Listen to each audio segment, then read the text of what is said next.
Ele deixou o São Paulo em 1998 para se tornar o jogador de futebol mais caro do mundo. Desde então, a vida passa como um filme, né? Pentacampeão mundial em 2002, passagens marcantes em times nacionais e internacionais. Em 2010, conseguiu transformar o momento difícil da dor da aposentadoria na bem-sucedida transição de carreira para a área da comunicação.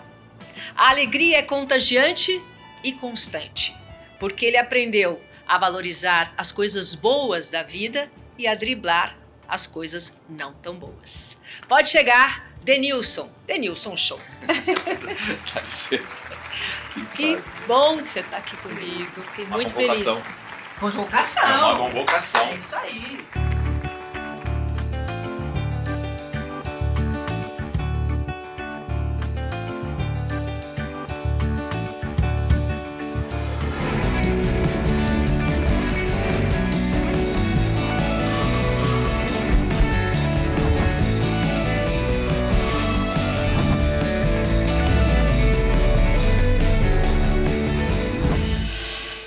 É uma ordem. Ai, obrigada mesmo. Tudo bem? Por estar aqui, você que faz um super sucesso no seu podcast lá. Quanto tempo você já tá lá? 3 anos de podcast Denilson Show, com o Chico Garcia, que é meu companheiro lá do Jogo Aberto lá. Foi ideia sua, dele? Da equipe, né, toda, né, eu trabalho no escritório já são 10 anos trabalhando no escritório, a princípio era um escritório só de palestrante. Eu lembro que você fazia com o Muricy. Isso. Também bolou isso, quer dizer, que era você já tá visualizando essa coisa há muito tempo, então, bastante, hein? Aqui é trabalho e muita resenha. Que foi um momento legal, porque as pessoas iam esperando histórias engraçadas da minha parte e uma parte mais séria do Muricy. E chegavam lá, eles riam muito mais com as histórias do Muricy, choravam muito mais com as minhas histórias. Você é muito assim. emocionado. Eu teve uma experiência de falar não para a seleção brasileira, né? Que falei. Tá maluco? Isso aí é só ao vivo mesmo que a gente vai falar. Porque Beleza. um pouco... Obrigado, professor. Mas você sabe de uma coisa, tem que confessar. Desde que eu tinha um Muricy que a gente acompanhava dando as coletivas. Depois que ele começou a fazer esse projeto com você, ele mudou totalmente a forma de lidar com as histórias. Sim. Então, quando ele veio aqui, foi um show. Ele já sabia se Não posicionar, sabe, contar, olhando para a câmera com calma, sem aquela coisa de querer polemizar muito, sabendo, né? Porque tem um treino para fazer isso, não tem? Exatamente. Vocês treinavam, vocês ensaiavam. Assim, o que era fundamental pra gente, na hora quando a gente bateu lá a pauta e como que a gente queria o formato e tudo mais, era falar a verdade, né? Não era vender algo que não fosse verdade, não só na minha história, como na história dele também. E a gente conseguiu. O Muricy tinha essa preocupação de não querer passar algo que fosse algo, enfim, subjetivo, algo raso. Ele queria que as pessoas saíssem daquele trabalho, né, daquele talk show, com algo positivo. Pra quem não sabe, eu fui o cara que mais atuou em Copas do Mundo saindo do banco de reserva. Isso é um recorde, viu?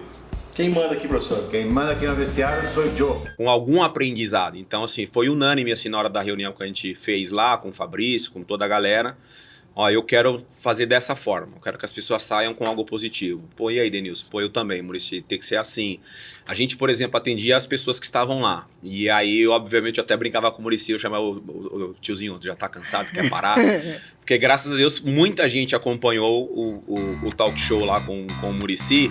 Então, a gente atendia todo mundo. Sei lá, 200, Carinho, 300, todo mundo ia lá pra pessoas. falar. Então, uma Sério? fila enorme. Olha que E a gente bacana. ficava lá o tempo todo atendendo. A gente ficava muito mais tempo atendendo as pessoas do que propriamente ali em ação, né? Contando a nossa trajetória. E aí o podcast, eu só tô começando assim, Sim. por quê? Porque às vezes as pessoas falam, né? É podcast, que nem eu te convidar para você vir no Sim. meu podcast. Mas na verdade, esse é o nosso meio de comunicação hoje, né? Exato. O podcast Mais você uma pode... ferramenta. Você pode assistir a hora que você quiser, você pode ouvir enquanto você faz alguma coisa. Então, às vezes, quando a gente convida, quando a gente convida você para vir aqui, e não mais um podcast, não é isso, essa é a plataforma do momento, é ou não é? É mais uma ferramenta de comunicação. né? Porque a gente aqui que a gente conversa, dá tempo de... Exato. O teu demora quanto tempo? 1 hora, 2 horas? Silvia, Às vezes... a gente começou fazendo... teve um episódio que, se eu não me engano, do Zé Roberto, durou mais de 3 horas. Só Porque que você vai deixando, né? vai deixando e a gente tinha muita história ali pra contar juntos, né? É. Então um vai contando história com o outro, aí tem o Chico que também participa. Daniel Alves. Quando a gente se deu conta, já tinha passado de 2 horas assim brincando. E aí a gente vai encontrando um caminho. Eu acho que no máximo 2 horas é o suficiente. É. Porque eu acho que senão fica algo cansativo. Não se for boas histórias, né? Não se for boas histórias. É. Lá não é uma regra, tá? Não é uma regra. tá. A gente pautou pra fazer entre 1h30 e 2, mas se a conversa estiver boa, se o papo estiver bom, a gente continua. Não tem tempo pra terminar. O Vampeta, por exemplo, foi lá e o Vampeta tem 1000 histórias. Ué, mas né? aí a resenha é diferente, Aí né? a Jogador resenha pra é diferente, jogador, não é? exatamente. Essa música é a pior música que tem. É fantástico. Acabou do domingo. Você sabe que acabou o domingo e toda segunda tem um B.O. Então a gente já conversou com várias pessoas. O MC Daniel, por exemplo, foi lá e tem uma história extremamente também Muito legal. bacana de Muito contar. legal. Então, assim, depende. Mas, assim, eu gosto entre 1h30 e 2 horas, assim. Você sabe que eu comecei a fazer esse podcast porque me pediram da seguinte forma. Sim. Teve uma palestra de uma universidade de jornalismo, a Unesp, e quando acabou a palestra, ele veio até mim, o palestrante, e falou, sabe, Silvia, você, o Cabrini, o Datena, Fernando Fernandes, vocês ainda estão na ativa e vocês fazem parte de uma categoria de jornalismo que fez história na televisão, Fato. Olivério Júnior e tal. E como vocês estão trabalhando ainda, não tem essa bibliografia, a gente não sabe, hoje em dia os jornalistas não sabem muito bem como é que funciona desde o início da matéria, como é que era feito. Ainda fazem muito, o Cabrini ainda vai lá na notícia, sim. né? Tem muita gente. Então, você podia resgatar isso. E eu comecei a contar a história da época do Show do Esporte, como era feito, né? Como eram feitas essas Sim. matérias. E você pegou, quando você chega na área da comunicação, depois a gente fala da sua carreira, você chegou na época da Copa do Mundo da África. 2010. Numa equipe que foi assim histórica, que o Luciano do Vale, né, foi a última Grande Copa do Luciano Mundo do Vale. dele. Como é que foi para você essa transição, né? Você veio... Sim. Você como jogador, aposentadoria, e você passar para essa área de comunicação, já começando numa Copa do Mundo. Silvia, foi um desafio muito grande, né? Óbvio que depois de 14 anos eu tenho, e quando eu olho para trás nessa minha trajetória como comunicador, eu consigo lembrar dos desafios, assim. Eu sempre fui um cara muito descontraído, né? Não só dentro de campo, mas fora de campo também. Você é assim. Eu sou dessa forma. E óbvio que você vai aprendendo e você vai tentando encontrar um equilíbrio. E na comunicação, eu não poderia ser só o cara engraçado. Eu não poderia ser só o cara que contava histórias engraçadas. Então, houve um determinado momento que eu pensei, poxa, isso pode ter um prazo de validade. De ser muito engraçado. De ser muito engraçado, de contar muitas histórias. Eu não sou mais jogador de futebol, eu não convivo mais com os jogadores de futebol. O meu ambiente é outro, eu estou conhecendo outras pessoas de um outro campo que eu não conhecia. O mundo corporativo, por exemplo, que eu não tinha nem ideia de como funcionava o mundo corporativo. Eu fui aprendendo, ouvindo, e aí fui colocando tudo dentro da minha forma de comunicar. Então, se você pegar, por exemplo, os meus primeiros programas, e você me vê hoje, e eu já fiz essa lição, eu sou um outro comunicador. Com a mesma essência, eu acho que a mesma leveza, mas um outro comunicador. Então, tudo isso é aprendizado. E fazendo a analogia com o jogador de futebol, com a minha carreira como jogador de futebol, também foi da mesma forma. Você vai aprendendo, né? E eu sempre fui um cara, Silvia, de perguntar muito, sabe? Eu nunca tive vergonha de falar assim, eu errei? Eu falei errado, né, mano? Puta, não teve uma concordância aqui, né? Como é que é? Então, eu falei muito isso com o Nivaldo Prieto. Perguntei muito pro Mauro Betti, perguntava muito pra Renata Fã. Olha só pra quem você perguntava. Sabe assim? Também perguntava pras pessoas certas. Exato. Então, tipo, eu lembro, vou contando as histórias assim que vai vir na minha cabeça. O Nivaldo Prieto, por exemplo, que Ele tava na Band na época que você parceiraço chegou. meu, cara. É um ele cara mas que ele eu veio amo de aqui. paixão, amo de paixão, e assim, um sentimento realmente de irmão, assim. Porque ele foi um cara, quando eu comecei a comentar os jogos, a gente não era a dupla número 1. Tinha ali o Luciano do Vale com o Neto, Theo José com o Edmundo e o Prieto comigo. Então a gente era a terceira dupla ali. Então assim, campeonato feminino, pô, ninguém quer fazer, bota o Prieto e o Denilson lá. Não tem problema. Vai ter um torneio lá no Japão e os jogos vão ser transmitidos na madrugada no Brasil. 5 da manhã. 5 da manhã. Prieto e Denilson. Bota o Prieto e o Denilson. Então, cara, É assim isso pra mesmo. mim foi uma faculdade. Foi Claro! um aprendizado. E eu era um cara que falava muito gíria e brincava muito. E eu lembro, assim, claramente, Silvia, durante uma transmissão de jogo, vou dar um exemplo. Eu falava assim, o jogador tá aquecendo. Aí o preto ia escrever no papel, aquecendo. Tá. Que era um costume de linguagem que a gente Sim, falava. são vícios de linguagem. Vício de linguagem. Isso Então eu mesmo. falava assim, o jogador vai entrando. O jogo. Sabe esses detalhezinhos que eu, no meu dia a dia, pra mim, completamente comum, Sim. só que pra comunicação não. Então o Prieto escrevia no papel, Você foi, ele foi fazendo narrando o jogo, ajustes. e olha. ele escrevia, escrevendo, escalando, E você achou entrando. ótimo isso. É. E eu com o microfone aqui, eu li o papel, olhava pra cara dele, ele ria pra mim, e você vai aprendendo. Claro! E assim que eu fui aprendendo. Então eu falo que o Prieto foi um cara muito importante. Fernando Fernandes, pra mim... Fernandinho te ensinou o quê? Cara, Fernandinho, assim que eu entrei na Band, eu conversava muito com ele. Até hoje eu converso muito com ele, com o Nivaldo Decilo. O Mauro Betti, que agora ele não tá mais lá, mas eram caras que eu olhava. Por que, Silvio, eu tô contando isso?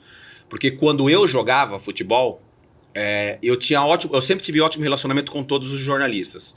Só que tinha alguns jornalistas que eu me identificava, porque não era o jornalista que causava polêmica, que você falava uma coisa pra ele... Mudava tudo. Ele Interpretava de outra forma. ele colocava aquilo que você tinha falado, da forma que você tinha falado. Não era o cara que pegava ali um trechozinho e tentava criar uma situação. E esses jornalistas que eu citei aqui eram um deles. E depois de muitos anos eu acabei dando a sorte de trabalhar com eles. Então eu perguntava muito pra eles. Claro. E o Fernandinho sempre falava pra mim assim, cara, continua do jeito que você tá. Não cria nenhum personagem não, mano. Vai do jeito que você tá. Porque depois você vai se perder, não sei o que, vai assim. Então você vai pegando coisas de Fernandinho. Eu fui pegando coisas de Fernandinho, de Nivaldo Decilo, de Prieto, de Renata, de Milton Neves. O Milton Neves foi um cara que, indiretamente, ele me despertou um gatilho de leitura de TP. Que as pessoas acham que é fácil, mas não é. Vou te explicar o porquê. Porque quando a Band me convida... É. E eu não vou ser injusto aqui, eu vou citar o nome do José Emílio Ambrosio, que foi o cara Sim, Zé Emílio. O cara que me viu e falou, peraí, eu acho que tem uma parada Esse aí. cara tem talento. Acho que tem uma parada aí. Ele trabalhava na Rede TV, e aí ele me liga, isso em 2009, e eu falei, Zé, eu jogo bola. Eu sou jogador de futebol. Ele falou assim, cara, pensa, Mas ele era bom nisso. porque eu tô te dando uma profissão, uma outra profissão. Olha que incrível Essas foram isso. as palavras dele. Se passaram um ano, ele vai pra Band, e aí toda a equipe, você e companhia África, falou, tem um projeto assim, âncora Milton Neves, e eu quero você, provavelmente o Vampeta vai estar fechado com a gente, e o Emerson, que era o Emerson Puma, né, um ex-jogador, os dois ex-jogadores, óbvio. E aí eu falei, beleza, vamos. E aí quando eu chegava pra fazer o Band Mania, o Milton Neves do nada falava assim, chama a próxima matéria ali, Denilson. Aí eu olhava pro TP, a seleção brasileira enfrentou a Argentina, e o Neymar sabia se que tava ali destacou, pra você aí ler. rodou. O TP subiu. A hora que o TP subiu, acabou. Eu não tinha essa prática. E nem ele te ensinou? E nem ele me ensinou. Então, mas o que ele fez? Na 10ª vez que ele falou, Denilson, chama a matéria. Eu gaguejei. E aí o que eu comecei a fazer? Eu comecei a chegar antes. Aí eu ia lá no cara e falava assim, o que tem aí, mano, de matéria aí? Claro. Deixa eu ver, deixa eu ler aí. Aí eu lia no Isso. monitorzinho, ficava lendo. Isso Pá. mesmo. E eu lembro que eu tentava decorar. E obviamente eu não conseguia decorar tudo. E aí quando aconteceu a primeira vez dele falar assim, Deus, chama a matéria aí. Aí eu, Brasil jogou não sei o que, tal, com gols não sei o que, tal. E o Fernandinho vai trazer as informações. Na hora ele me olhou. Eu senti na hora que ele falou, opa. Peraí que ele foi lá e aprendeu. Ele pegou, ele não precisou falar pra mim assim, Denilson, você precisa aprender a ler o TP. Ô, Denilson, você precisa não sei o que. Ele fez da forma mais difícil, né? Ele podia ter Ele facilitado. poderia, mas eu dava, assim, o Milton Neves, eu dava carona pra ele, que ele mora, né, somos vizinhos, assim. Às vezes ele me ligava e falava assim, passa em casa, me pega aqui pra gente ir pro programa. E, cara, a gente ia conversando, então foi um cara, pra mim, extremamente importante. Porque, além disso, indiretamente ele me instigar, querer fazer, ele te provocava. Ele sempre me incentivou a ser o que eu sou hoje como comunicador. Muito na linha do Fernandinho que eu falei agora, sabe? Sendo você mesmo. Sendo eu mesmo. cara, você é muito bom, cara. Você é a televisão com a câmera com você e tal. Você é bom, você é o melhor. Ele sempre me incentivou muito, Milton Neves. Mas você foi meio autodidata, né? Conforme ia, porque o que eu percebo no seu relato é que você foi aprendendo, porque você é observador. Isso, Você foi bastante. perguntando, peraí, o TP ali, peraí, é isso que eu Bastante. tenho que fazer? Vou chegar antes, vou sair depois. Você não foi ficar. Bastante. Porque houve um momento também, que aí é o divisor de águas, que aí minha mulher tem um peso nisso, que ela falou, poxa, se você aceitar fazer, você não vai sair mais. Aí eu falei, beleza, aí eu aceito fazer entrar na área da comunicação. Quando eu entro na área da comunicação, ela também fala, agora você precisa ler mais, precisa acompanhar mais as notícias. Claro. Então, eu fui tendo incentivos e em vários momentos eu falei, poxa, não... Cara, eu vou pra Espanha, vou fazer o que eu tenho que fazer na Espanha, vou estar envolvido com futebol, porque eu achava na minha cabeça que eu seria um bom elo de ligação entre diretoria, jogadores, justamente por esse meu jeito de ser. Tá. Eu sempre tentei fazer com que o ambiente fosse favorável ao meu trabalho. Essa vibe, energia legal, eu ia refletir muito na televisão, dentro do vestiário. Então Tá. eu ia conseguir chamar Continuar o capitão. na carreira. Exato, e era um desse ambiente lado. que eu estava completamente adaptado. Foi minha Sim. vida inteira, desde os 12 anos. Então eu estava muito adaptado a esse coletivo. Sim. E na comunicação não, comunicação era algo novo. Eu lembro que Sempre assusta o novo, né? algo novo, cara, eu não sabia. Então, tipo assim, eu não fiz faculdade, tá? Mas assim, eu acho que eu fiz todo o caminho Exato. que um jornalista faz, sabe? É. Por exemplo, eu cansei de fazer matéria na rua.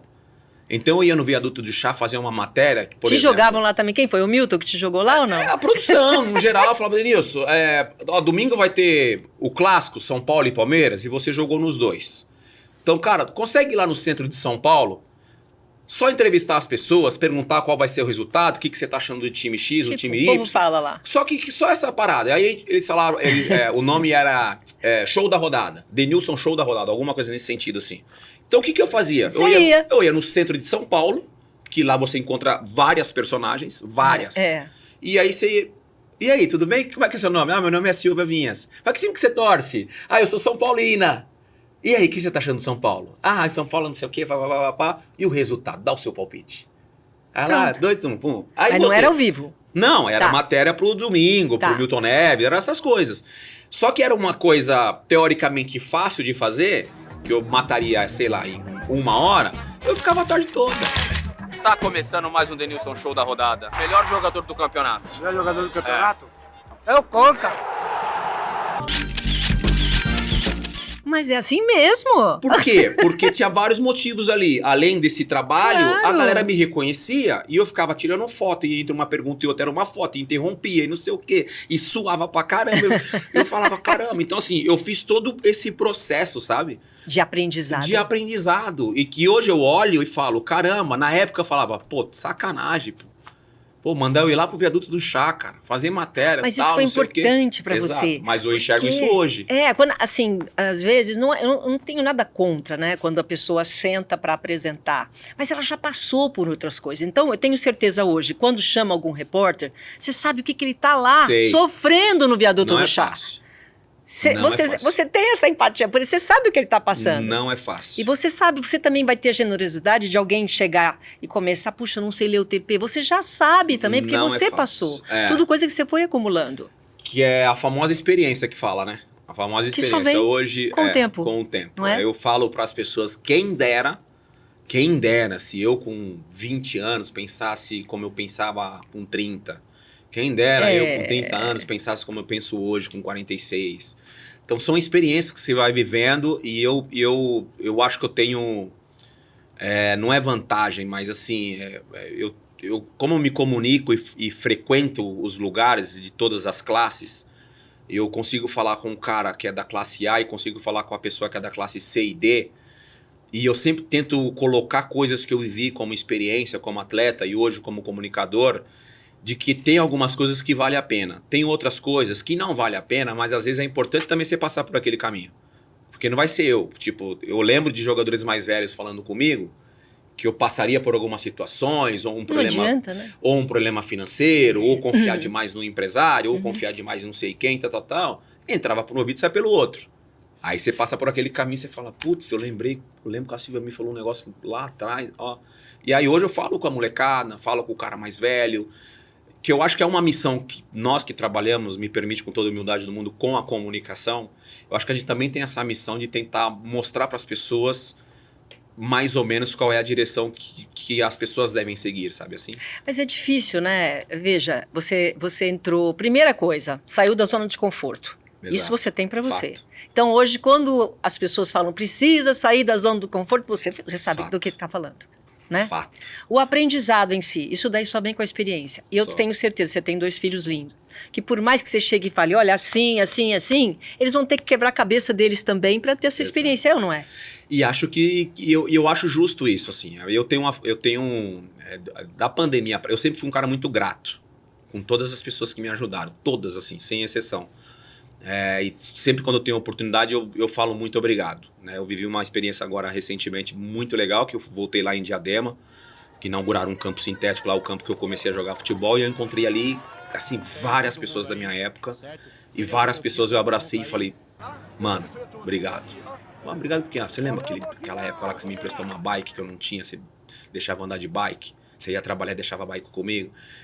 Porque eu acho que esse sentimento as pessoas precisam deixar mais aflorada nela, né? Mas você acha que as pessoas têm que revisitar muitas vezes esses momentos para lembrar quem ela é de verdade, para não perder a essência? Eu tenho uma experiência assim na pele de vários momentos de ter, não só como jogador, mas também nessa área de comunicação, de me achar, tô bem, tô num momento extraordinário, as pessoas estão me reconhecendo, estão me valorizando e às vezes dá uma flutuada. Aí eu falei, opa, e já aconteceu nesse período meu como comunicador, esse sentimento, e eu pegar o carro do meu pai, dar uma volta lá em Diadema, sozinho, sem falar com ninguém, chegar em casa e falar, minha mãe, você tava onde? Puta, mozão, fui dar uma volta lá em Diadema, porque eu tava com uma paradinha me alimentar. eu tava tô ficando meio esquisito. Cara, não é isso, não. Aí eu dou uma volta, né? Nesse momento que eu tô contando agora do campo sintético, que colocaram o sintético lá, não.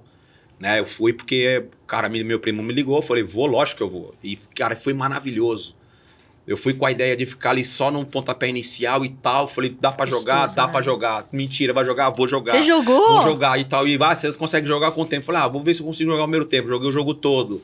Acabou o jogo, eu vou embora. Acabou o jogo, eu vou embora. Cheguei tipo 9 da manhã, fui embora 6 horas da tarde. Então passei o dia inteiro num lugar onde eu fui criado. E com muitos amigos meus da minha época, que eu encontrei, alguns mais ou menos, outros bem, enfim. Mas assim, fez bem pra caramba pra mim. E de alguma forma você descobriu, né, em certo momento, qual era a tua missão. Independentemente de você jogar um excelente futebol, a tua responsabilidade em relação a esse dom que Deus deu pra você. Você descobriu nesse momento. Porque vai indo, a vida vai indo, mas de repente você fala, peraí, olha só, o que eu falo tem peso, eu sou um formador de opinião, a minha carreira, eu sou exemplo. Esse na área da comunicação foi o meu maior desafio. Eu falei aqui rapidamente de quando eu comecei, eu era um cara muito brincalhão, falava muito na gíria e tal. Aí pensei, poxa, isso tem prazo de validade. Depois a segunda etapa foi, você jogou bola há muitos anos, né, mano? Você ficou na Europa durante muitos anos, né? Você tem algo pra falar sobre futebol. E como tem? Né? Você tem algo, você jogou 2 Copas do Mundo. Então, peraí, o cara que tá te vendo, a pessoa que tá te vendo na televisão, ela precisa ver verdade em você. Porque você viveu, você tava lá dentro do campo. E, então, isso pra mim foi um desafio. Porque eu não tinha a manha da comunicação e do convencimento, né? E aí eu fui treinando isso também. Ouvindo, perguntando, olhando o posicionamento, postura, como falava, mais firme, mais... né, fraco, mas, enfim, eu fui me ligando nesses cacoetezinhos que os comunicadores usam. E hoje, graças a Deus, eu acho que dá para falar com propriedade, são 14 anos, mas eu acho que de 5, 6, 7 anos para cá, a minha forma de comunicar ela mudou. Eu acho que as pessoas... Você já chegou num tom que você gosta. Eu acho que as pessoas acreditam no que eu falo, confiam no que eu falo, levam em consideração o que eu falo, não só o jogador de futebol. E eu tenho um termômetro, Silvia. Todas as vezes vai chegando a época de final de ano, você já deve ouvir isso, tem muitos jogos beneficentes. São muitos convites, né? Arrecadação de alimentos, tal. E a maioria deles são jogadores que atuaram durante o ano todo, jogadores que eu critiquei o ano todo, E aí vai chegando essa época do ano, os caras me ligam. Ô Denilson, beleza? Aqui é fulano de tal. Vou fazer um jogo na minha cidade, você consegue vir? Então isso pra mim é uma demonstração de que eles respeitam a minha crítica, a forma que eu tô criticando eles. Porque você é da bola. Porque eu sou da bola e porque eu acho que eu critico com um respeito. Isso é importante, criticar com respeito eu é importante. nem acabo com a carreira do cara e também nem coloco ele lá na seleção brasileira. Que como é um programa, o Jogo Aberto é um programa de segunda a sexta, eu não posso falar uma coisa na segunda e na quarta eu falar outra. Claro, claro. Tem Então que ter esses coerência. desafios que você vai aprendendo. Tô dando uma entrevista para você aqui contando a história. Hoje vai ficar isso registrado, obviamente, porque a rede social tá aí. Antigamente você ia dar uma entrevista, escrevia lá no jornal tudo que eu falei, tal. Amanhã acabou, o cara leu o jornal, jogou no jornal fora e acabou. Hoje reverbera até vamos buscar. Entendeu? Esse é o cuidado que nós precisamos ter hoje. Agora, você começou, esse boom na tua vida, que foi quando eu fiz a abertura em 1998, você era muito jovem quando você foi nessa transação milionária aí, que na época foi a transação mais poderosa que teve. Sim. Você estava preparado para aquilo tudo? Porque às vezes eu penso, quando chega uma chance dessas, né, de milhões para um menino de 20, 21 anos, ele está preparado para tudo isso? Não tem como. Não tem como. A gente está falando, por exemplo, de informação. Naquela época, a gente não tinha a informação que a gente tem hoje. Hoje, qualquer pessoa consegue buscar qualquer tipo de informação e aprender. Naquela época, a minha única ideia era em dar uma casa pro meu pai e pra minha mãe. A minha única ideia. Esse era teu objetivo? O meu objetivo. Só que você não esperava 32 milhões de dólares. Nunca esperei. Eu acho que, olhando para trás, para a trajetória, eu nunca fui um cara de fazer planejamentos a longo prazo. Eu comecei a fazer planejamentos a longo prazo depois que eu fui pai. Porque aí você começa a pensar no futuro dos filhos. Você fala, peraí, que legado que eu quero deixar, não só de valores, que eu acho que é o principal, mas também materialmente falando. O que eu quero deixar para os meus filhos? Então, peraí, eu preciso me planejar. Junto com a minha esposa, a gente precisamos nos planejar. Tá. Então, a partir desse momento que eu fui pai, que eu comecei a planejar coisas. Eu nem sabia o que era planejamento. Sim. Que eu ia aproveitando as oportunidades e sem saber que era oportunidade, porque eu nunca pensei, pô, o treinador tá me colocando para jogar. Então eu vou aproveitar essa oportunidade. Eu nem sabia o que era oportunidade. Então, eu entrava e jogava bola. Entrava e fazia o meu. E, consequentemente, as coisas iam acontecendo. Então, eu aproveitava. Hoje eu sei o que é aproveitar a oportunidade. Né?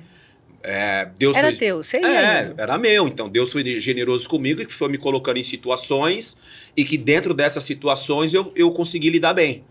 Que era entrar, sei lá, que ia ser convocado para a seleção brasileira com 17 anos, entrar no jogo e dar um passe pro gol pro Djalminha. Cara, no dia seguinte todo mundo falando, a joia apareceu, mais uma joia do futebol brasileiro, tal. E aquilo nem mexia com a minha cabeça. Tava tirando uma onda, tô jogando bola, tô felizão. Quando vem proposta para ir para fora do Brasil, eu não tava pensando, eu quero ir para Itália, quero ir para Espanha, quero ir para Inglaterra, quero ir pro time X. Deve ser bom para mim. Porque hoje se eu ouvir isso, né? Hoje a narrativa é plano de carreira. Isso. Eu tenho um plano de carreira para você. Então é melhor você ir pro Real Madrid, porque porque na minha época, Silvia, eu queria jogar bola, eu queria comprar uma casa pro meu pai e pra minha mãe e falar, pai, mãe, deu de trabalhar, agora é comigo. Essas coisas que a gente pensava. Sim. A gente não pensava em plano de carreira, a gente nem sabia o que ia acontecer, eu nem sabia o que ia acontecer. É verdade. Sabe? Hoje o cara consegue mostrar pro jogador os caminhos. Se você tudo bem, ótimo. Tá lindo também, eu acho isso perfeito, mas na minha época não tinha isso. Então, porque eu tô falando isso por quê? Porque nessa ocasião de jogador mais caro do mundo, o Barcelona tinha feito uma oferta para o São Paulo, uma proposta para o São Paulo de 12 milhões de dólares. Tá. E eu lembro que nessa semana o meu empresário falou assim, o Barcelona fez uma proposta para o São Paulo, claro, tu é jogador do Barcelona. Você vai pro Barcelona no meio do ano, 12 milhões de dólares, Fernando Casal do Rey, que era o presidente na época, Sim. Tá todo mundo sabendo, tal. Nessa semana vem o Real Betis com o dobro da proposta. Um pouquinho mais, 32 eu acho que foi de dólares na época. O presidente, o cenário ideal, né? Vamos imaginar o cenário ideal. O cenário ideal seria, presidente, minha família, tal, olha, Denilson, você tem esses 12 milhões de Barcelona e você tem 32 Real Betis. O que você quer? Falar tudo. né? Aqui, ó, financeiramente pode ser que não é o que você queira, mas a visibilidade, né? Se te valorizar mais pra frente, enfim. Plano de carreira. O tal do plano de carreira. Aqui, você tá indo pra um time menor do futebol espanhol, não é uma realidade ainda lá, mas financeiramente você resolve sua vida. Vamos imaginar que esse seria o cenário ideal. Eu acho, me conhecendo, eu teria ido nessa segunda opção. Nesse e você tava pensando lá... Por quê? Eu tava pensando em falar, pai, mãe, deu. Acabou, não precisa mais se preocupar com É isso que a eu tava vida. pensando. O depois, o que ia acontecer, aí é outros 500. Mas naquele momento, eu só queria chegar pro meu pai e minha mãe e falar, pai, comprei uma casinha top pra vocês. E aí a coisa não foi como você pensava. Foi no sentido de você ir, mas aí teve um... É que hoje fica muito... Hoje fica fácil eu falar, porque tem um sentimento envolvido. Então hoje eu falar do Betis, pra mim, é emocionante porque eu vivi no Betis coisas que eu nunca tinha vivido na minha carreira profissional. Sentimento atleta, torcedor, atleta, que eu nunca tinha vivido. Uma troca dessa? Nunca tinha vivido. Você foi muito bem recebido. Eu vivi no São Paulo, obviamente, um relacionamento muito legal com o torcedor são paulino, mas ali eu só vivi as glórias, fia. Ali eu só peguei a fase boa. Então eu fiquei 4 anos profissionalmente no São Paulo, e os 4 anos profissionalmente no São Paulo foram maravilhosos. Eu fui campeão paulista, eu fui jogador mais caro, eu ganhava clássico, eu jogava bem. Então ali, só flores. Ainda falta 10 minutos, o time do Corinthians é perigoso. Se eles quiserem fazer um golzinho aí, vai facilitar e depois a gente pode comemorar. Denilson vai pra linha de fundo, pra trás, se virar!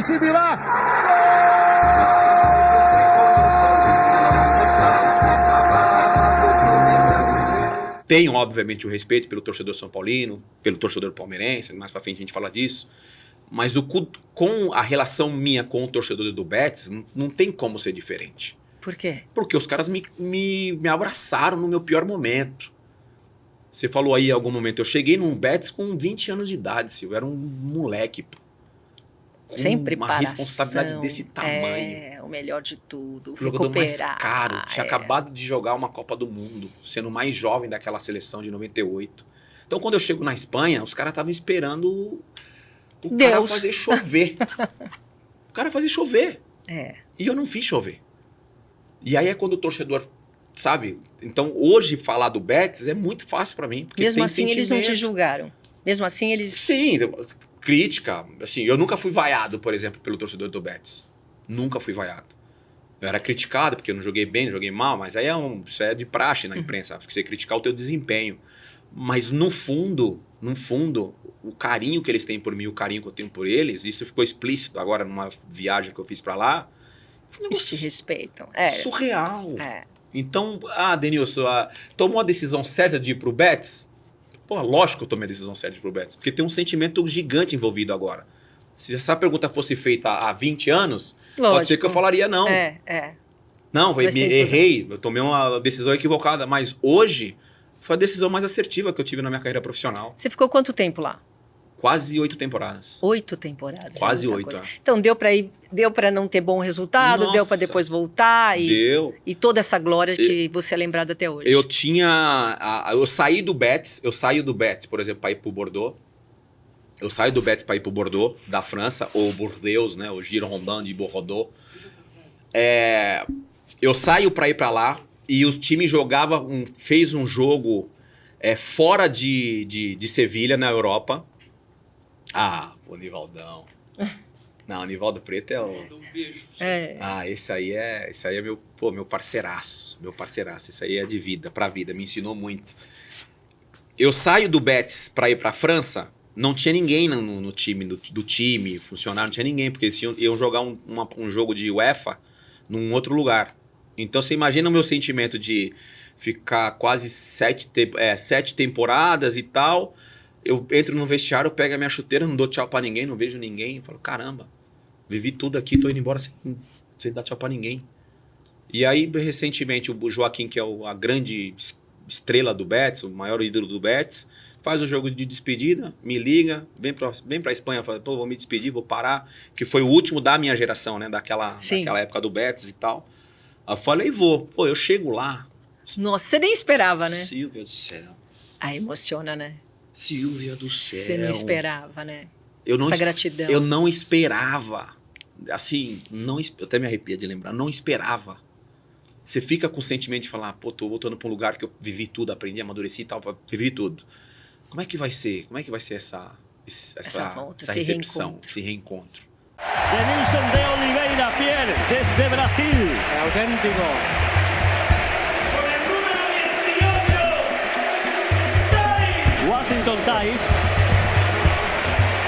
jugador que fuera, que ahora pertenece también a toda la parte interna del club. E aí o Joaquim sempre foi muito generoso, sabe? Um cara muito engraçado, até parece muito comigo no jeito de ser, né? Hoje ele trabalha também com comunicação lá, enfim, tem um programa dele lá e tal. Ele chega em mim e fala assim, eu falei pra ele assim, Joaquim, cara, obrigado, irmão. Falei, muito obrigado, você tá me dando a oportunidade de me despedir, mano. É, que eu não tive. Eu não tive isso daqui, a despedida é sua, merecidamente, porque você é um fora de série. Mas aquilo tava na garganta Mas aqui, obrigado, ó. irmão. Aí, beleza, vamos jogar. Jogamos, tal. Tinha muita gente, né, Silvio? Então, termina o primeiro tempo, eu tô dentro do vestiário, tirando minha chuteira, minha meia. Vem o Joaquim e fala assim, você vai sair? Aí eu falei, eu vou, mano, tem um monte de gente pra jogar. Falei, né, tem um monte de gente pra jogar. Ele falou assim, não, cara, o torcedor quer te ver jogando. Ai, que lindo. Cara, Que delícia. assim, sabe? Então eu que volto delícia. pro segundo tempo, jogo. E quando eu saio, a torcida aplaudindo, sei lá, 70 mil, 80 mil pessoas no estádio. Então Isso aquilo é uma sensação, tá né? louco, tá louco. Assunção para que la controle de Nilsson, que se marche, tire el autopase, venga en velocidad, pero ahí ya no puede llegar. Se la va a llevar. Le dejaron pasar. Ahí está el brasileño. Oliveira. Ricardo Oliveira. Otro clásico. El pase de Nilsson, el gol de Oliveira. Anda que no, qué maravilla, qué sociedad tan bonita. Eu acho que deve ser uma sensação louco. única, iluminada, um estádio inteiro vibrando por Tá você. louco. Momento histórico, Isidro, de Nilsson de Oliveira, el Lord de multitudes. Tá louco, assim, desde da minha chegada em Sevilha até a minha saída de Sevilha ali, quando eu venho embora, foi algo assim surreal. E aí agora a gente tem programado em levar o meu filho, minha filha, minha esposa, Pra eles assistirem isso. pra eles Sentirem. conhecerem lá e ver um jogo de futebol. Porque assim, não é difícil falar e transmitir com palavras o que eu vivi lá e o que eu senti. Porque lá eu vivi tudo, Silvia. Lá eu perdi muito, eu Você ganhei aprendeu muito. muito. E acima de tudo, eu me tornei um homem de verdade lá. Porque foi nesse período principalmente nos 2 primeiros anos, foi quando eu amadureci muito. E tô te falando de 2 primeiros anos, eu tava com 22 para 23 anos. Eu, cara, descobri muitas coisas na minha vida pessoal. E aí eu não conseguia Você jogar. teve uma decepção também com o teu empresário? E aí a decepção foi muito mais pelo relacionamento que a gente tinha. É óbvio que fez um estrago financeiro, mas naquele momento eu nem pensei nisso. Eu falei, caramba, que facada. É uma facada, não é, né? Claro que tem a parte financeira, Tem. mas você fala, peraí, essa pessoa, eu amo essa pessoa. Caramba, Como é que ela por faz isso quê? comigo? Por quê? Sabe? Tipo, não tem motivo. Por quê? A gente tá indo junto, estamos crescendo junto, tá tudo legal. Por quê? Então você sofre muito isso aí. Aí você olha pro pai, olha pra mãe, todo mundo sofrendo. E aí você fala, caramba, como é que eu saio dessa? Né? E ali você aprendeu a começar a cuidar E de aí, você. exato. Aí começou, peraí, eu tenho que tomar conta das minhas coisas. Eu não tem que ficar posso de mais olho. confiar tanto assim. Você perde completamente a confiança em todo mundo. É, né? Por causa de uma pessoa, você começa a olhar torto pra todo mundo. Você nunca mais encontrou esse empresário, E nem quer cortou encontrar. relação, tudo. E nem quero encontrar. Nem quero encontrar, não quero falar, não quero nada. Porque trouxe muito sofrimento pra família. E decepção. Não foi um sofrimento individual, não foi o Denilson que sofreu, foi eu que sofri. A minha família e tudo que eu sabia fazer, Silvio, era jogar futebol. Eu não sabia fazer outra coisa, eu sabia jogar futebol. Hoje eu sei me comunicar, eu não sabia me comunicar, eu sabia jogar futebol. Então eu fiquei um longo período, e hoje está muito aflorada essa questão emocional, mental, psicológica, desgaste e tal, depressão. Hoje as pessoas falam isso com muito mais liberdade, né? Antigamente acho que tinha um tabuzinho nisso aí, né? Nessa questão de falar sobre, né? Vocês sofriam tudo sozinho. Então hoje as pessoas falam sobre isso. E do caramba que continue falando, porque você salva um monte de gente falando sobre. Ainda mais nós que temos esse poder, né, da câmera, do microfone e tal. É bom falar. Só que naquela época eu nem sabia também o que era depressão. Nossa, você teve que guardar Eu não tudo. sabia então eu sofri. E eu olhava meu pai, via nos semanas do meu pai, da minha mãe. Você via o sofrimento ali, a decepção. Até um dia meu pai falou assim, deu, né? Vambora. Deu, né? Você sabe fazer o quê, filho? Sabe jogar bola? Sabe jogar bola? Sei, pai. Então bora jogar bola, meu. E aí você começa sabe, botar a cabecinha pra fora de novo, assim. Se a tua família não tivesse lá, talvez você não O tivesse quê? aguentado. Eu acho que eu não teria levantado a cabeça. Se eu tô sozinho, eu acho que eu não teria levantado a cabeça. Sozinho, eu não teria levantado a cabeça. Você vê só. Eu valorizo muito, em todos os lugares que eu tô e que eu falo publicamente, essa questão da família. Assim, meus pais foram extremamente importantes em todos os momentos dessa minha fase de jogador, né? Porque eu conheci a Luciele... De queda, de fracasso, de volta. Eu conheço a Luciele já no finalzinho da minha carreira e a Luciele ela é extremamente importante nessa minha nova função, né? Nessa minha nova profissão, né? Esse é um recomeço, O né? recomeço, a que me encorajou. Então, assim, somos, obviamente, uma família, mas esses dois braços na minha trajetória como comunicador e jogador de futebol, cara, sem eles eu não sei se eu teria gás, vontade de continuar, assim, sabe? Eu teria entrado numa bola de neve, teria, sei lá, continuado a jogar futebol, mas por jogar futebol, sabe assim? Vamos ver até onde vai, sem ter vontade de voltar para a seleção, sem colocar objetivo, sem... Não sei, então assim, os meus pais foram extremamente importantes nesse período e na comunicação a minha esposa. E seleção, você participou em 98... 98 e 2002. Chegou perto, que eu lembro até hoje que eu estava lá no estádio. Aliás, eu estava com o William Bonner do meu lado, olha só. Estávamos Só dois isso. todos fantasiados, né? E tivemos que aguentar aquele 3-0 lá. Foi muito importante essa Copa de 98 e depois veio a conclusão, né? Sim. Para você, como jogador de seleção, você fazendo um paralelo do que era o futebol que você jogava e hoje, você acha que mesmo vestir a camisa igual? Não. Como é que é hoje? Não, Como é que era Silvia. quando você jogou? Eu acho que até serve, acho que você também pode falar em relação a isso, sobre o sentimento do jornalista que acompanhava de perto. A gente acompanhava de perto, agora vocês estão longe. De pertinho, né? Hoje eu vivo isso. Hoje eu, com todo o histórico que eu tenho como atleta, eu tenho a dificuldade de chamar alguém para o podcast. Mesmo seus amigos, Sabe? Porque tem 5 pessoas antes para chegar no cara. E quando a gente chega no cara, o cara dá a palavra aí, de última hora cancela. Então eu tô vivendo... O produtor muda. Então você vai lidando com esse tipo de situação. Antigamente a gente falava direto com o atleta. Eu lembro, por isso que eu falo, eu sempre tive um relacionamento ótimo com todos os jornalistas. Então, todos os jornalistas da minha geração que me viram jogar futebol, hoje eu encontro e é isso. É isso que a gente está fazendo aqui. É esse respeito, é essa tranquilidade, olhar no olho, sabe? Não tem a Silvia me criticou, não vou lá não. Eu lembro que ela falou mal de mim. Não tem isso. Eu, graças a Deus, nunca tive problema com nenhum dos jornalistas. Eu acho que um dos pontos de eu estar vivendo o que eu estou vivendo hoje como comunicador passa muito pela aceitação de vocês comigo. Por que eu falo isso? Porque eu sou um ex-atleta migrando para um mundo que é de vocês. Que já migrou. Não Né? tá nem no gerúndio, mas já migrou. Então, assim, e eu acho que eu soube lidar também com essa parada de falar assim, Silvia, me ensina, mano. Eu não sei essa parada aí, não. Você precisa me ensinar. Mas isso não tem nenhum Né? problema. Eu não sou do ex-atleta, e tem vários exemplos, mas não vou citar o nome para ser antiético, tem vários exemplos do cara que entra nesse mundo e aí ele quer ensinar o jornalista. Porque eu joguei e você não jogou. Isso não cabe. Nunca. Isso para mim. Eu sei mais do que sabe, você nesse sentido. É diferente. É muito diferente. Então, eu consegui, eu acho que tem um mérito nisso, de juntar isso, entendeu? Você aproveitou a oportunidade de forma Pelo certa. amor de Deus. Agora, em relação à forma de jogar, né? Sim. Eu ia chegar lá. Então vamos lá. Não, que eu ia chegar lá porque eu tava falando desse relacionamento, porque o jornalista, quando ele se aproximava da gente e falava com a gente comentava sobre tática, sobre jogo, sobre o treinador tá treinando bem, o ambiente tá legal, tal. Vocês tinham a informação, né? Então vocês iam pra frente da câmera e falavam o que estava acontecendo, que vocês estavam vendo ali o treinamento e tal. O Denilson treinou super bem hoje, pode ser que ele seja titular no próximo jogo. Tal. Hoje vem uma prévia e tal. E aí, isso é um ponto que mudou. Eu acho que a gente tem que voltar a ter esse relacionamento com a imprensa. Não é porque eu trabalho com imprensa hoje não, e sou comunicador, porque eu acho que agregaria muito para os meus comentários, para as minhas análises. Não, agregaria também para os jogadores, não ia confundir. Entendeu? Eu acho que a informação seria muito mais correta do que é hoje, porque hoje a gente supõe. Hoje eu imagino que o Denilson vai jogar.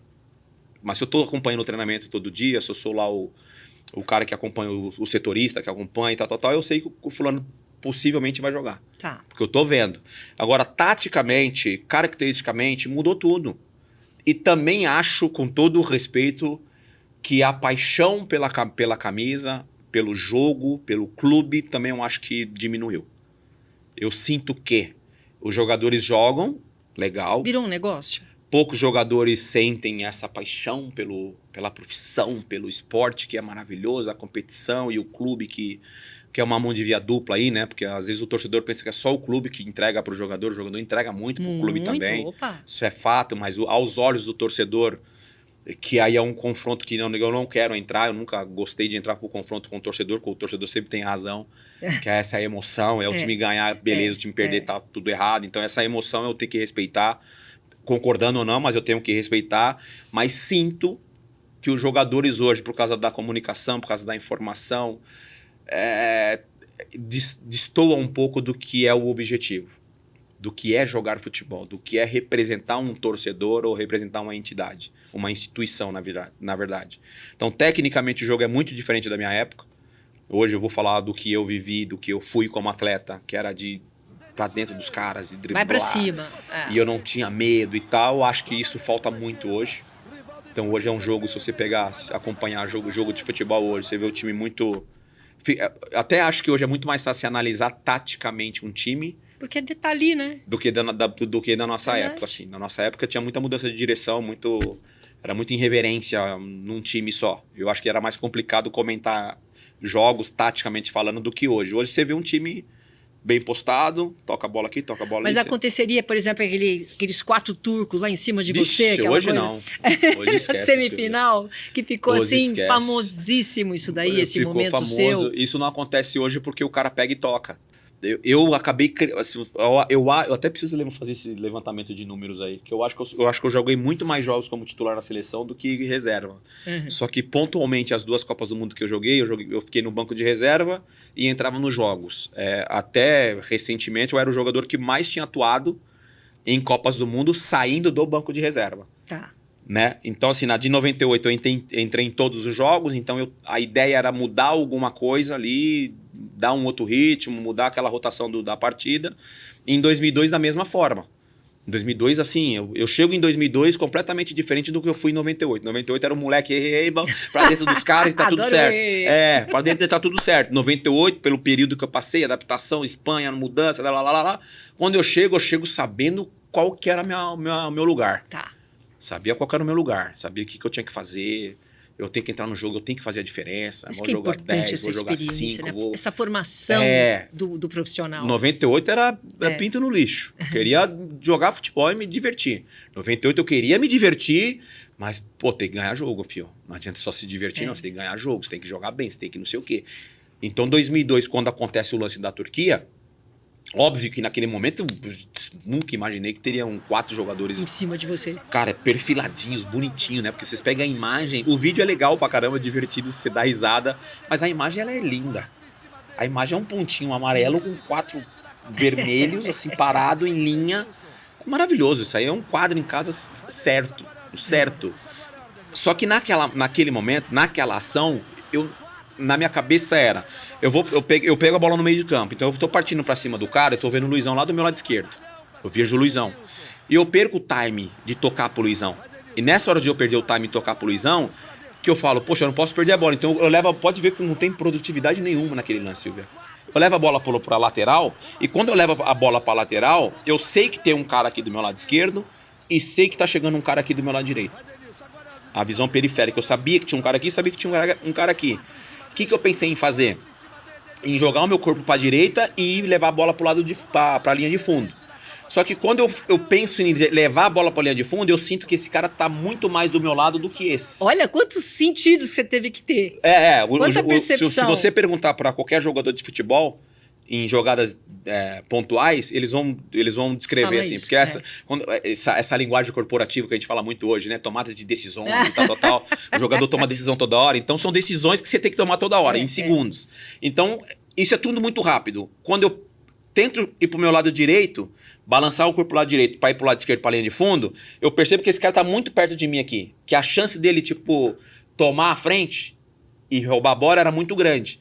E aí, quando eu tenho que pensar em uma outra jogada, que é diminuir a passada para de repente receber uma carga nas costas e receber uma falta. Alguma coisa tinha que acontecer ali. Coisa que tem que pensar. O que eu não podia fazer era perder a bola. É. Só que aí você pergunta, você sabia que tinha 4 caras lá atrás? Não sabia. Pra mim, eu tinha só esses 2 aqui. Então, quando eu chego no hotel depois, essa história é legal, porque dentro daquela aproximação que a gente tinha com a imprensa, o Galvão Bueno me fala assim, falou, garoto, você fez a jogada da Copa. Olha. O Galvão Bueno falou pra mim. Foi mesmo.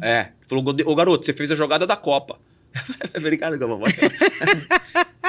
Pô, no meio da Copa do Mundo eu vou pensar nisso.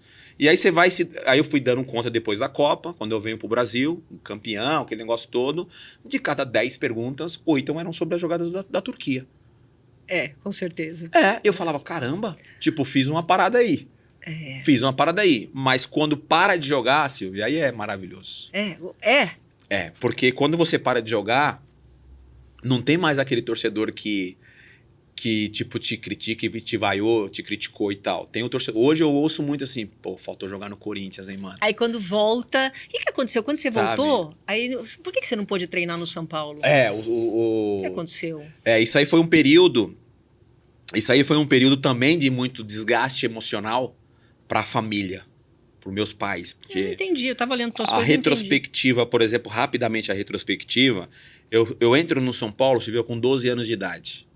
Eu era um garoto. Hoje eu não consigo imaginar a minha filha de 14 indo estudar em algum outro lugar. Ou praticar algum esporte em outro lugar. Morar numa... Eu não consigo imaginar, meu coração corta.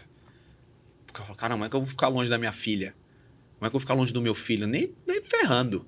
Não vou deixar ir, mas nem ferrando. Hoje eu penso assim, sabe? E eu fico imaginando meu pai, minha mãe, falando assim, meu filho de 12 anos de Diadema, periferia... Ir embora. Ir embora, difícil, lá né? pro Morumbi, dividir quarto com 40 garotos e todo mundo lutando pelo mesmo objetivo, todo mundo querendo ser jogador. Não tem como. E como pai, isso fica mais aflorado em mim como sentimento, né? E meu pai falou, não, vai lá, filho. E aí eu saio de casa com 12 anos de idade para morar em concentração e viver toda essa trajetória de base que a gente vive no futebol brasileiro. E aí se passa, dei um retorno financeiro pro clube, o clube, aquela mão via dupla, né? Tá. Deu o retorno pro clube, o clube também me ajudou e tal. Aí você volta, a ideia era voltar. Puxa, eu vou jogar no São Paulo, né? A princípio não era nem ficar, porque eu queria treinar no São Paulo e queria fazer mais 1 ou 2, 3 anos no máximo na Europa ainda. Porque meu contrato tinha acabado. Então eu volto e eu tava já com uma limitação no meu joelho. Então eu não podia me permitir ficar 1 mês sem fazer nada. Então eu tinha que ficar 5 dias no máximo descansando e já pau. Fortalecimento e tal, porque eu tinha um problema no joelho de cartilagem, então isso aí era o que eu mais precisava, era estar cuidando, né? Treinando, né? Eu não estava machucado, lesionado, como na época eles falaram. Eu queria usar as instalações para treinar. É isso, tá. Tu sabe, treinar de repente com um time em reserva ou com o junior, treinar. Eu precisava estar num ambiente e me cuidando, porque se aparece uma oportunidade eu estaria bem para jogar. Claro. E aí eu chego no São Paulo, treino 2 dias, aí no segundo dia, o Sasaki, que era o fisioterapeuta, falou assim, você precisa pedir autorização para você ficar aqui. Aí já foi um choque. Eu falei, beleza, Sasaki, para quem que eu tenho que pedir? Pro João Paulo Jesus Lopes. Eu falei, ele tá onde? Tá lá na sala do presidente, lá em cima. Eu falei, demorou, pô, vamos lá. Imagina se não. Completamente, tudo natural, Silvia, tudo natural. Eu saio da fisioterapia. Você conhece lá o CT da... Sim. Eu saio da fisioterapia, tem a escada que sobe para a sala do presidente. Quando eu tô saindo da fisioterapia, que é a recepção, eu encontro justamente com o seu João Paulo de Lopes. Ô, seu João Paulo, como é que você tá? Beleza? Ô, Denis, tudo bem? Não, tava com o Sasaki ali, o Sasaki falou que eu tinha que pedir autorização para treinar aí e tal, não sei o quê, né? Aí ele falou... E eu preciso, né, João Paulo? Pô, tal, não sei o quê, tal. Ele virou pra mim e falou assim, pô, Denilson, pô, nesse momento não dá, cara. Nesse momento não dá. Na hora que ele falou isso, na hora o meu sorriso sumiu do rosto. Na hora. Imagino que Eu decepção. nunca, Poderia imaginar. nunca. Se você vai contando com não, é uma coisa, você já vai esperto. Eu não Qualquer fui, coisa, menos isso. eu não fui contando com não. Eu fui por respeito a uma hierarquia, pedi autorização, mas esperando falar, imagina, Denilson, a casa é sua, pô. Fica à vontade aí. Claro. Era isso que eu queria ouvir. Aí ele, imagina, Denilson, não tem como. São Paulo tá assim, São Paulo tá assado, tal, blá, blá, blá, blá. Falei, obrigado. Virei as costas, entro na fisioterapia já com uma cara de choro danado, o Sasaki já assustado. Falei, mano... É a decepção. Porra, mano, o João Paulo não deixou não, mano. É a decepção. Mas valeu, obrigado. Entrei no banheiro, troquei, eu tava com o uniforme de São Paulo de treino. Nossa. Entrei, troquei de roupa, botei minha roupinha, fui embora. Entrei dentro do carro, antes de sair do CT eu já tava aos prantos dentro do carro. Isso significa o quê? Porque muitas vezes, eu estava conversando, tem algumas pessoas que eu recebi aqui, tem uns divisores de água que você já contou, né? Mas tem uns momentos que a gente já se considera acima do bem e do mal, não é por ego, é porque você já passou por tanta coisa. E aí vem uma dessas, sabe, ou uma demissão, ou alguém falando que não precisa mais de você. Peraí, e o respeito ao ídolo? Respeito. Eu sinto falta muitas vezes do respeito, ao ídolo. É, Você sente falta? Tudo que eu encontrei na Espanha, que é esse respeito, eu encontrei lá. E aqui eu me sinto respeitado hoje. Me sinto respeitado hoje pelo São Paulo. Me sinto respeitado pelo Palmeiras, que a gente precisa citar o Palmeiras. Me sinto muito respeitado. Você foi acolhido lá, né? Eu fui muito... Me sinto respeitado pelos torcedores, pelos clubes hoje, tá? Hoje, eu tô falando de quantos anos já se passaram. Mas hoje eu sinto esse carinho, esse respeito comigo como alguém que contribuiu em algum momento para a história do São Paulo. Ah, você se considera ídolo? Nem do São Paulo e nem do Palmeiras. Jogadores muito maiores do que eu na história do São Paulo e tá tudo bem. Mas tem ali meu grãozinho de areia no São Paulo e tem o meu grãozinho de areia no Palmeiras. Que é algo que não é algo que me tira o sono, ao contrário, que me dá orgulho porque, pô, as pessoas lembram de mim. As pessoas lembram que eu joguei no São Paulo e que passei pelo São Paulo e lembram que eu passei pelo Palmeiras, que aí é o que chama a atenção, porque o Palmeiras eu fiquei um ano. Então, muitas vezes... Luxemburgo, né? A sensação é muito... A sensação do palmeirense, quando me encontra, é uma sensação que eu fiquei mais tempo jogando pelo Palmeiras do que eu fiquei mesmo. Eu fiquei só um ano. Mas parece que eu fiquei muito mais tempo lá. A intensidade. Então, isso é legal pra caramba pra mim hoje, pro meu dia a dia. É legal eu andar com os meus filhos na rua, aí um torcedor palmeirense vir falar comigo e um São Paulo vir falar comigo. Eu acho que aos olhos dos meus filhos, que eles só vão poder falar isso da hora que tiver um pouco mais de discernimento, mas eu acho que deve ser maravilhoso para eles. Pô, ver que o pai não tem nenhum problema com o time que ele jogou, nos times que ele acabou jogando, né? Então, assim, com o São Paulo, esse período que o São Paulo não deixou jogar lá, você queria ter encerrado a carreira lá? Queria. Hoje eu vejo jogadores voltando, o Thiago, por exemplo, agora o Thiago Silva acabou de anunciar a volta dele pro Fluminense. Pô, que história linda. O Marcelo voltou, que história linda. Também acho. Isso é muito... Isso é um respeito. Cara, é lindo isso, Silvia. Eu acho maravilhoso. E, infelizmente, não aconteceu comigo. Seria um cenário ideal. Aquele moleque de 12 anos que chegou aqui, tal. Se despede. Transferência mais cara do mundo, pá. Pô, voltando pro São Paulo. Aconteceu com o Raí. Provavelmente deve acontecer com o Lucas Moura. Maravilhoso. Hernani, se eu não me engano, voltou também. Então, assim, a gente tem vários exemplos e é bonito. Então você acha que faltou isso? Pra mim faltou. É que nem eu, quando eu perguntei pro Rivelino o que faltou. Ele falou, faltou eu ser campeão pelo Corinthians. Pra mim faltou. Mas também não dá pra ter tudo. Não dá pra ter tudo, mas faltou. Faltou pra história ser completa. Você completar a tua história. Fechar esse ciclo, né? Seria maravilhoso eu ter encerrado a minha história como atleta no São Paulo. Seria maravilhoso. Só que aí, mais uma vez, Deus é generosíssimo comigo. Deus é maravilhoso comigo. Você fala que você se navega muito bem entre a emoção, o sorriso. O que eu entendo desde que eu te conheci, você sempre é assim. E aqui fica aquela coisa, independentemente do que a gente sente, porque esse mesmo Denilson que está feliz o tempo todo, chora e chorou muito no bastidor. Louco, então, nesse bastidor da vitória, tem muito mais renúncia do que conquista. Tem. Eu mais caí do que levantei. Eu acho. Na minha trajetória, assim, eu mais sofri do que fui feliz, assim. Só que o nível de felicidade foi muito maior do que o nível de tristeza. Que essa é a Acho que aí que tá o grande segredo, assim. Eu caí muito, sofri muito, mas o nível de alegria também era o ápice, assim. Então, as lembranças que eu tenho da minha trajetória são maravilhosas, assim, sei lá. Por exemplo, quando eu tomei a decisão de parar de jogar futebol, foi um sofrimento enorme, assim, dias, meses, sofrendo para tomar uma decisão. Só que aí, um dia, eu conversei com Deus, Deus falou assim, mano, é isso aí, Denilson, tem que parar, mano. Não dá mais. E você não queria? Eu não queria. Você pedia a Deus para não ser assim. Sabe? E foi do jeito que ele quis. Essa situação, por exemplo, do São Paulo, a minha vontade era a minha vontade. Só que aí, um sofrimento gigantesco, de repente me aparece o Palmeiras, e eu lembro como se fosse hoje, Silvia. Hoje. Passei uma semana assim mal, triste, mas chorava. E quando eu chego em casa, eu contei pros meus pais, não é possível. Aí você vê a lágrima nos olhos dos meus pais, da minha mãe. Aí eu fico pensando, caramba, eles devem ter pensado, pô, liberei um moleque de 12 anos e agora os caras fazem isso. E, bom, que ingratidão. Terrível, assim. Aí o meu advogado liga, Breno Tanuri me ligou, nem lembro qual foi a resenha, mas só que ele me liga, aí eu contei pra ele, tava mal. Ele falou, você quer treinar lá no Palmeiras, mano? Eu falei, imagina, Breno, você tá maluco, tem como, você é louco. Maior rival, você tá louco, tem como. Ele falou, que não tem como, pô. Você tá malzão aí, você tá triste, não sei o que, você tá pensando no São Paulo ainda, pô. Aí eu falei, tá, pera aí, dá um segundo aí. Aí ele desligou o telefone, me ligou logo em seguida e falou assim, consegue ir amanhã lá 9 horas da manhã lá no CT do Palmeiras? Aí eu falei, consigo. Eu falei, então beleza, te espero lá amanhã 9 horas da manhã. Eu falei, tá bom.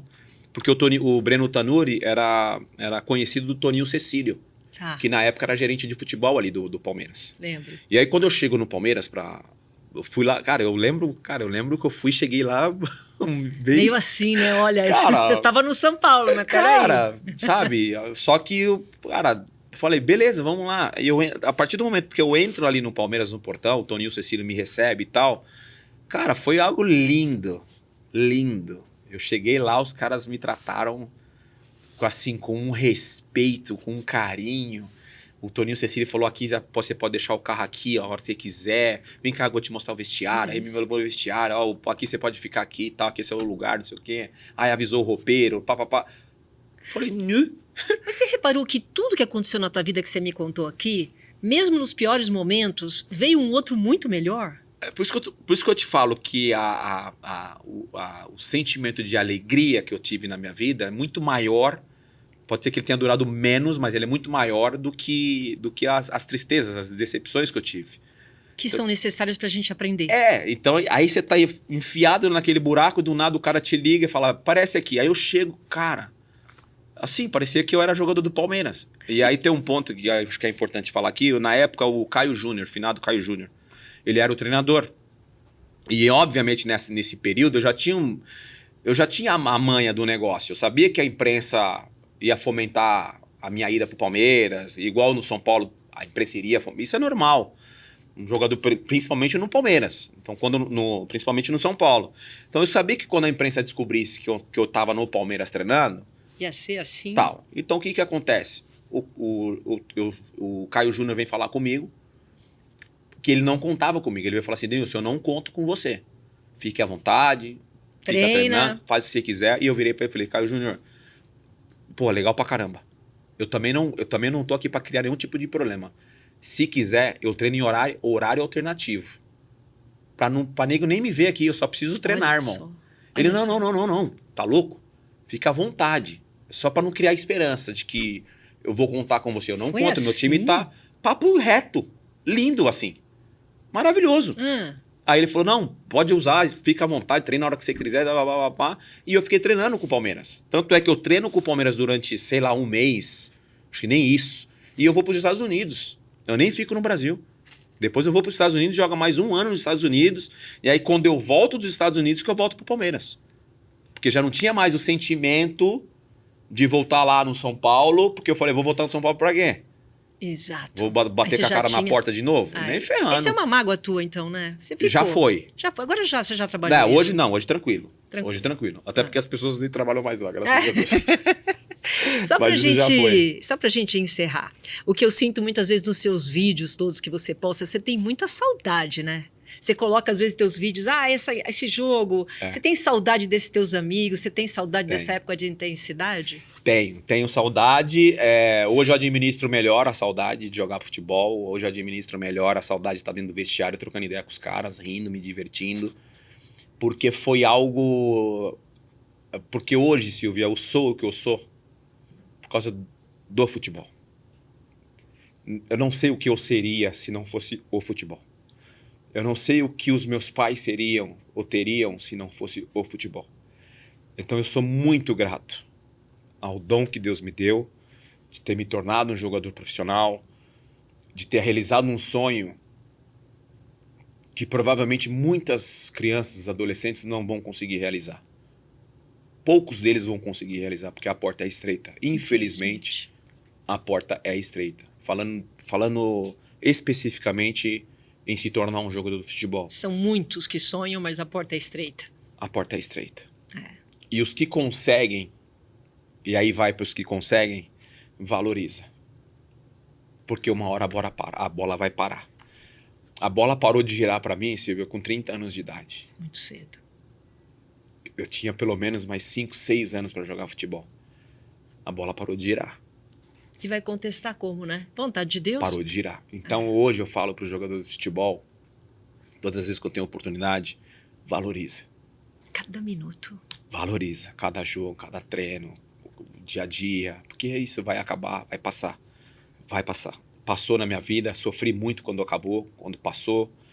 Hoje, graças a Deus, tenho uma outra profissão, tenho uma outra vida e felizaço com a vida que eu tenho hoje, agradecido, assim, grandemente, né, a Deus, porque Deus me deu também essa oportunidade, porque numa oração ele mostrou pra mim o caminho, sabe? Foco, luzes, galera me reconhecendo, falando comigo e tal, e naquele momento eu não entendi o sonho, não tive o discernimento do sonho. Você teve isso? E hoje eu entendo o que foi aquele sonho, porque na madrugada orando a Deus por causa do meu sofrimento, por causa do meu joelho, que eu teria que parar de jogar futebol, e cara, não dá mais, tá prazeroso e tal, e eu sonhei num lugar com muitas luzes. Eu sonhei num lugar com muitas luzes, as pessoas rindo pra mim, sabe, tipo num show assim. E eu acordei com o coração leve, tranquilo, chamei meus pais, comuniquei meus pais que ia parar e tal. E depois de algum tempo eu me vi na televisão e mesmo assim não tinha caído a ficha ainda, né? Do discernimento daquele sonho que eu tinha tido. E hoje eu sei e falo com emoção, com agradecimento, porque era isso que Deus tinha me mostrado naquele sonho. É isso que eu tô vivendo hoje. Tá aqui com você, dando entrevista, as pessoas me reconhecendo, porque hoje as pessoas conhecem um outro Denilson. Né? Sim, eu fui um Denilson como atleta, extrovertido, brincalhão, dentro do futebol, né? Aquela característica de driblador. E eu acho que eu consegui transformar isso também para a área da comunicação, né? E sabe lá o que Deus reserva ainda para você. Não é? Tem muita coisa muita ainda. Coisa para agora com teus filhos. Obrigada. Eu que agradeço. Muito obrigada Obrigado. por estar aqui comigo. Muito obrigada. Foi um prazer. Quando eu recebi o convite, a produção pode confirmar. Eu recebi o convite, eu falei, o quê? A Silvia? Sério? Pode confirmar, eu vou. Ai, que bom. Fico muito feliz. Máximo respeito, admiração. Tenho a certeza que você está dentro daquele grupo de jornalistas que eu sempre me espelhei. Sempre tenho como referência. Por isso que eu tô aqui privilegiando o seu trabalho. E se eu tivesse perto de você, eu tinha te ensinado mais rápido, Não viu? tenha dúvida. E eu teria aprendido, não sei com tanta rapidez. A Paloma também te ajudou, né? Paloma, eu sei. Bastante. Eu sou muito grato a eles. Tá certo. Olha, muito obrigada pela sua companhia. Espero que vocês tenham gostado. A gente aqui sempre compartilhando um grande conteúdo, grandes histórias. É isso. Espero que vocês tenham gostado e até a próxima. Tchau. O vídeo é legal pra caramba, divertido, você dá risada, mas a imagem ela é linda. A imagem é um pontinho amarelo com 4 vermelhos, assim, parado em linha. O Galvão Bueno me fala assim, falou, garoto, você fez a jogada da Copa.